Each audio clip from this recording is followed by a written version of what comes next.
2025 முதுகலை பட்டதாரி ஆசிரியர் தேர்வு எழுத காத்து கொண்டிருக்கும் அனைத்து ஆசிரியர் பெருமக்களுக்கும் என்னுடைய வணக்கங்களையும் வாழ்த்துக்களையும் தெரிவித்துக் கொள்கிறேன். விண்ணப்ப படிவம் ஒருபோரும் தொடங்கிவிட்டது. ஆனால் நாம் இன்னும் பயிற்சியை தொடங்காமல் இருப்போம். ஏனென்றால் நம்மிடம் இருக்கக்கூடிய ஒரு தொய்வு, இன்னும் 90 நாள் இருக்குது, நம்ம படிச்சுக்கலாம் அப்படிங்கக்கூடிய ஒரு எண்ணத்தை நம்ம என்ன செய்யணும், தொய்வுக்கு கொண்டு வரணும்.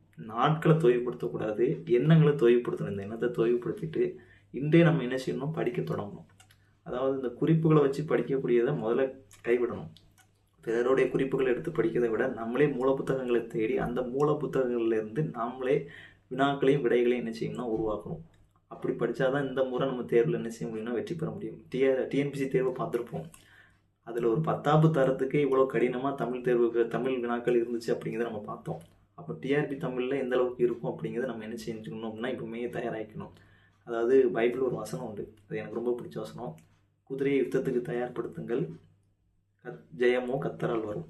அதாவது இறைவன் பாதையை தான் காப்பார். நம்ம என்ன செய்யணும் அப்படின்னா அந்த பாதையில் சரியாக பயணித்தா வெற்றி என்ன செய்ய முடியும், அடைய முடியும். திருவள்ளுவரும் சொல்லியிருப்பார், பொறியின்மை யாருக்கும் பழியன்று அறிவறிந்து ஆழ்வினை இன்மை பழி. அதாவது ஒருத்தன் கையில் ஆயுதம் இல்லை அப்படிங்கிறது தவறான செயல் இல்லை, அது ஒரு குற்றமே இல்லை அப்படின்னு சொல்லிட்டு அவன்கிட்ட செயல்பாடு இல்லை அப்படின்னா அது மிகப்பெரிய குற்றம் அப்படிங்கிறார் திருவள்ளுவர். நம்ம இப்பவுமே தயாராகுவோம், இந்த நொடியே தயாராகுவோம்.